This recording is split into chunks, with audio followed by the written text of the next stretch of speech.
তাহলে আমরা অ্যাকচুয়ালি যাচ্ছি কোথায় দাদা? দেখুন বন্ধুরা, এই যে নিচে কত গাছের শিকড় দেখুন। অর্থাৎ একটা সময় কিন্তু এই জায়গাটা মানে মানুষের বসবাসের উপযোগী জায়গা ছিল আর কি, মানুষ বসবাস করতেন এখানে। আর এই সামনের দিকটা দেখা যাচ্ছে, এই দিকটা হচ্ছে লবণ ফ্যাক্টরি। মানে ইংরেজদের আমলে আমাদের এই মৌসুমী দ্বীপের একদম দক্ষিণে, যেটার নাম বর্তমানে সল্ট ঘেরি। তো এই সল্ট ঘেরি নামের কারণ হচ্ছে এখানে লবণ তৈরি করা হতো। তো এখানে লবণ ফ্যাক্টরি ছিল, তার ভগ্নাবশেষ আছে। আমি একদিন দেখাবো খুব কাছ থেকে নিয়ে গিয়ে, এবং আজই দেখাবো। কারণ এই যে জাল আমরা দেখতে যাচ্ছি, এই জালটা কিন্তু ওই লবণ ফ্যাক্টরির পাশ দিয়ে নিয়ে যাওয়া হয়েছে, দূরে আছে। আর এই দাদার সাথে আমি চলেছি এখন। দাদা ফুট জাল দেখতে চলেছেন, ভাটা হয়েছে। আর সেই ভাটাতে জাল দেখার জন্যই আমরা চলেছি দাদার সাথে। তো সঙ্গে থাকুন বন্ধুরা, শেষ পর্যন্ত দেখতে থাকুন যে আজকে আমরা ফুট জাল থেকে কি কি মাছ পেতে পারি। এগিয়ে চলেছি আমরা জালের দিকে। বকও লেগেছে দেখতে পাচ্ছি, তাই তো দাদা? তো আপনি তো এইভাবে যদি মাছ ডাঙায় পড়ে থাকে তো বক টক খাবে? তো বক আছে, সব খাবে দাদা। সবাইকে দিয়ে থুয়ে প্রকৃতিকে, তারপরে যেটুকু থাকে। সাবাস। এই দেখুন বন্ধুরা, এই অঞ্চলটাই কিন্তু মানে এলাকাটায় প্রচুর গাছপালার গোড়া দেখতে পাচ্ছেন। দেখুন ছোটোখাটো যে গোড়া গাছের, তার মানে এখানে জঙ্গল ছিল এক সময়। তো এই জায়গাগুলো কিন্তু সব হারিয়ে গেছে। মৌসুমী দ্বীপ আমি যতদূর শুনেছি আর কি, মৌসুমী দ্বীপ এই যেখানে চলে আমরা হেঁটে চলেছি, এরকম 2 কিলোমিটার পর্যন্ত প্রায়, নাকি দাদা কি বলছেন? প্রায় 2 কিলোমিটার দূর পর্যন্ত কিন্তু গ্রাম ছিল, জঙ্গল ছিল, বালির পাহাড় ছিল, বালির পাহাড়। যার জন্য কিন্তু আরেকটা বন্ধুদের বলি, এই এলাকার মানে অঞ্চলটার নাম হচ্ছে বালিয়ারা। বালিয়ারা নামটা এসছে শুধুমাত্র যে বিশাল বড় জঙ্গল এবং বালির পাহাড় থেকেই কিন্তু বালিয়ারা নাম, আর লবণ ফ্যাক্টরি থেকেই কিন্তু সল্ট ঘেরি। তো এই দুটো নামই পরিচিত বালিয়ারা অঞ্চলের সল্ট ঘেরি। আমরা আছি এই সল্ট ঘেরির মানুষ দেবদুলাল দার সাথে। ফুট জাল দেওয়া হয়েছে। দেখুন ফুট জালটা কীভাবে দেওয়া হয় একটু দেখাই। এখানে একটা খুঁটি পোতা আছে, এই খুঁটিতে কিন্তু জালটাকে বাঁধা হয়েছে। দেখুন একটা নিচে দড়ি, একটা উপরে দড়ি, আর এই খুঁটিটাকে টান দিয়ে রেখেছে আর একটা দড়ি পিছনের খুঁটির সাহায্যে। অর্থাৎ এটাকে টান দিয়ে ধরে রাখা হয়েছে। এই হলো জাল। জালে জোয়ারের সময় মাছ আটকেছে, ভাটা পড়ে গেছে, এখন আমরা মাছ ছাড়ছি। দাদা কি মাছ দাদা? ফেসা মাছ। ফেসা মাছ, বাহ। তো দেখতে থাকি যে দাদা এই ফুট জাল থেকে এখানে একটা চারাবেলা আটকে আছে দেখতে পাচ্ছি, এই যে। তো বেশ কিছু মাছ আমরা আশা করি দেখতে পাবো। ওইদিকে বেশ জালে ঝুলছে দেখতে পাচ্ছি, দারুণ লাগছে। ওই যে জালে ঝুলছে বন্ধুরা, আমি একটু নিয়ে যাই আগে। ফার্স্ট আগে টোটাল মাছটাকে দেখি কি হয়। এখানে তলোয়ার মাছ ঝুলছে, বা এনারা ছুরি মাছও বলেন না। তো শুকনো হয়ে গেছে, শুটকি হয়ে গেছে ঝুলতে ঝুলতে। এই দেখুন এখানে একটা বক মাছ দেখুন, ও লাভলি, বড় সাইজের বক মাছ। সাবাস। এখানে আটকে আছে মাছ, ভোলা মাছ, ফেঁসা মাছ। এইটা সম্ভবত, হ্যাঁ এটাও ফেঁসা আছে সম্ভবত, এটা ফেঁসা। এগিয়ে চলি আর একটু জালের দিকে। ভোলা, ওই তো পার্সে মাছ আটকে আছে, এটা ও লাভলি পার্সে মাছ। সাবাস সাবাস। নিচেও আছে এবং জলেতেও আটকে আছে দেখতে পাচ্ছি। আচ্ছা, আর কি আটকেছে? আচ্ছা, এইটা দেখুন বন্ধুরা, এই যে জলে আটকে আছে, যদি মারা গেছে, মারা তো যেতে বাধ্য। কারণ এটা তো, এই যে ডোমরা মাছ বলে, ডোমরা, চোখ উঁচু উঁচু, দুটো উঁচু, মানে খুব চালাক মাছ। কিন্তু এরা সাধারণত এই জালে আটকা পড়ে না, কিন্তু বেকায়দায় পড়ে এই ডোমরা মাছ কিন্তু আটকা পড়েছে আর কি জালে। আচ্ছা, এখানে একটা সেই লম্বা ভোলা আছে। আর কি আছে? হ্যাঁ সব ফেঁসা আছে। এই একটা ফেঁসা এই জালে ঝুলছে। এখানে একটা তলোয়ার আর ভোলা, এই যে তলোয়ার আর ভোলা এই জালে, এই অর্থাৎ এই ফুট জালে। কুনকুনি মাছ, কুনকুনি, এটা কুনকুনি, এখন ছটকাচ্ছে, জল পাওয়ার চেষ্টা। এই দেখুন কুনকুনি মাছটা কিন্তু আমি মৌসুমী দ্বীপে এসে প্রথমে নামটাও শুনেছি আর মাছটাকেও দেখেছি। কি কি কি কি করে কিন্তু আওয়াজ করে এই মাছটা আবার কুনকুনি মাছ বলে এখানকার স্থানীয় ভাষায়।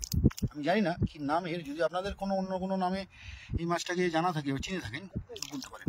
কাঠকই, তাই হোক, কাঠকই। বন্ধুরা দেখুন, এটা হচ্ছে কুনকুনি বা কাঠকই, এই স্থানীয় দাদারা বলছেন। ওকে, আমরা একটু যেটা বলে তলোয়ার বা ছুরি। এই দেখুন এখানে একটা ডোমরা মাছ আছে, জীবন্ত ডোমরা।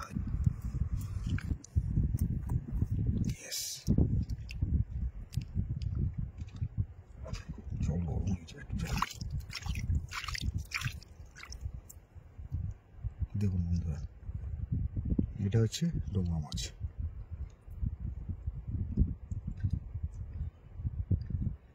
চোখ দুটো দেখুন একদম ড্যাপ ড্যাপ করছে মুখটা।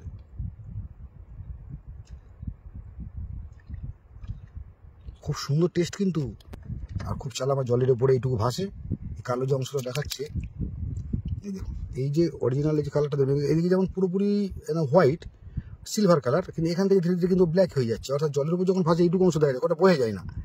নিচের দিকটা কিন্তু এরকম থাকে, আর উপর দিকটা কালো। চোখ দুটো উঁচু করা থাকে, জলের উপরে চোখ দুটো থাকে, আর সারাক্ষণ চালাকি করে।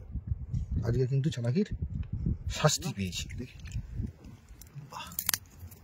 তো এই ছোট্ট ড্রামের মধ্যে দাদা কিন্তু মাছগুলোকে এই জাল থেকে ছাড়িয়ে রাখছেন। আর যেটা বলছিলাম বন্ধুরা, এই দেখুন জালে তো মাছ আটকে আছে, তার সাথে আমরা অনেকটা কাছাকাছি চলে এসেছি। এই যে দেখুন এইটা একটু জুম করলাম, এই যে অংশটা দেখতে পাচ্ছেন, এইটা কিন্তু অ্যাকচুয়ালি লবণ ফ্যাক্টরি। এক সময় ইংরেজদের আমলে এই জায়গায় একটা লবণ তৈরি সেন্টার ছিল, বিশাল বড় এই যে জায়গা জুড়ে। তো কালের নিয়মে একের পর এক কিন্তু সময়ের সাথে সাথে এই লবণ ফ্যাক্টরি ধ্বংসের মুখে পড়ে এবং হারিয়ে যায়। তো এখান থেকে কিন্তু মৌসুমীর বর্তমান ভূমিভাগ অনেকটা দূর, এখন একটা দূর। তো একটা সময় এখানে ছিল, এটা তার প্রমাণ এখনো আছে। এটা যেমন লবণ ফ্যাক্টরি ছিল, এদিকে লোকের বসবাস ছিল, কোম্পানি ছিল, তেমন এই দিকটাতেও কিন্তু দূরে জঙ্গলময় একটা পরিবেশ ছিল। এবং তার গাছের গোড়া এখনো, আমি একটু জুম করে আরেকটু এখান থেকে দেখলে বুঝতে পারবেন যে দূরে দেখুন কালো কালো অংশগুলো মাথা উঁচু করে দাঁড়িয়ে আছে, এগুলো কিন্তু সবই গাছের গোড়া। অর্থাৎ এই অংশগুলো টোটালটাই গ্রামের অংশ ছিল এবং স্থলভাগ ছিল। তো যাই হোক, এটাও দেখালাম। দাদা ওনার ছেলেও এসে গেছেন, মাছ একসাথে জাল থেকে ছাড়ানো হচ্ছে, আর আমরা জলে নেমে পড়েছি। আশা করি এবার যে মাছগুলোকে আমরা দেখতে পাবো জালে, জীবন্ত পাবো। আর উপরে একটা সরি, এই দেখুন এটা হচ্ছে ওই তলোয়ার মাছ, চাকলে মাছ, শুকনো হয়ে গেছে পুরো চাকলে মাছ, শুটকি একদম। জাল থেকে বকের মাছ ছাড়িয়ে দেখুন বাইরে পড়ে আছে, এই জালের বাইরে বক আসছে, আর এরাও কিন্তু উঠতে শুরু করেছে। ওইদিকে একটু জল বাড়তে শুরু করেছে, যতটা যাবো কিন্তু আরো ডিপ আছে। আর এই হচ্ছে লবণ ফ্যাক্টরির ভগ্নাবশেষ।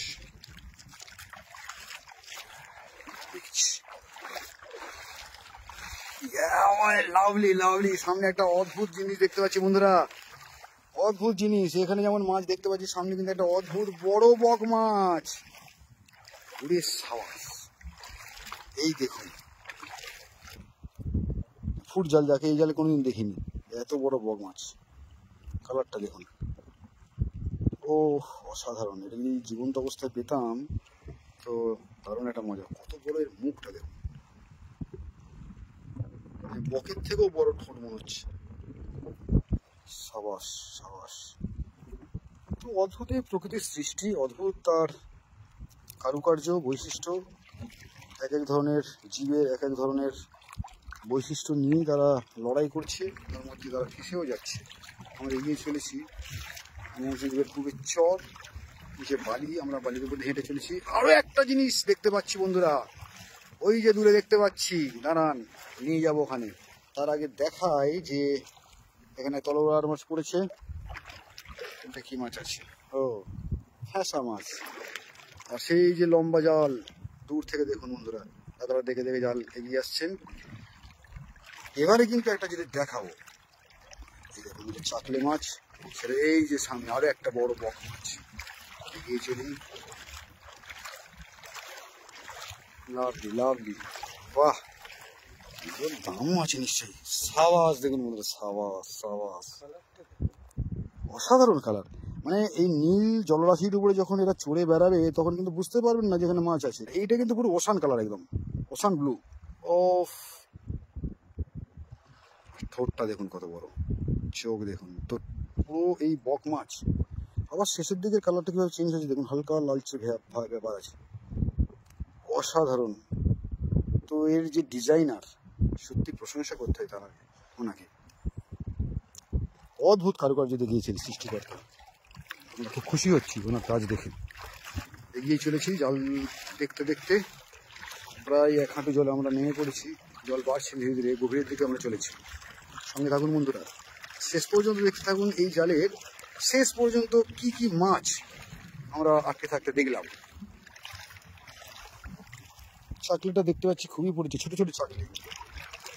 আর এই যে ফুট জাল, এই জালে কিন্তু খুব বড় সাইজের মাছ পড়ে না। এই যে ধরনের সাইজগুলো আপনারা দেখতে পাচ্ছেন ম্যাক্সিমাম এই ধরনের সাইজ পড়ে। আর বাই চান্স যদি কেউ আটকে জড়িয়ে যায় তখন একটা বড় মাছ পড়তে পারে।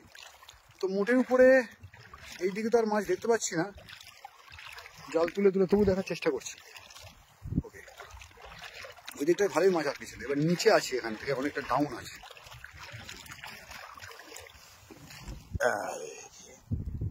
জলের নিচে ডুবে আছে, থাক জলের নিচে ডুবে থাক। এখানে কি দেখতে পেলাম না, চারা বেলে ওই যে একটা চাকলি। না, এদের সবাইয়ের জীবন শেষ হয়ে গেছে। আর কি আছে, আবার একটা বক মাছ দেখতে পাচ্ছি, এটা বেশ বড় সাইজের। একসাথে কুনকুনি মাছ ওর পাশে। দেখুন কুনকুনির রূপটা দেখুন। কুনকুনি মাছ আপনাদের এতক্ষণ দেখাচ্ছিলাম, হয়তো বুঝতে পারছিলেন না বিষয়টা। এবার দেখাচ্ছি কুনকুনির রূপ। এই কাঠিটাকে একটু ইয়েস, দেখুন কুনকুনি মাছের রূপটা দেখুন। এর গায়ের যে বর্ডারটা, গায়ে কিন্তু কাঁটা আছে প্রচন্ড। দেখুন এই দিকের কালারটা একটা বেটার কালার। তো অদ্ভুত সুন্দর একটা কালারিং এর ব্যাপার আছে, ডিজাইন আছে। উপর থেকে দেখলে আমার এরকম লাগে, দেখুন অসাধারণ। আর এই তার পাশে একটা বড় বক মাছ, এও মারা গিয়েছে। ওহ দেখুন অরিজিনাল কালার দেখুন বক মাছের। আর একটু কাছে নিয়ে যাই, জানি না ফোকাস স্পষ্ট পাচ্ছে কিনা, দিনের আলোতে তো ক্যামেরা কিছু বুঝতেও পারছি না স্ক্রিনে কি দেখাচ্ছে আর কি। তো যাই হোক, মোটামুটি করে এটা যে বক মাছ, বাচ্চা থেকে বুড়ো সবাই দেখা উচিত, জানা উচিত যে কত ধরনের মাছ আছে আমাদের এই সমুদ্রে, সমুদ্র উপকূলে, বিশেষ করে আমাদের এই মৌসুমী দ্বীপের মোহনায়।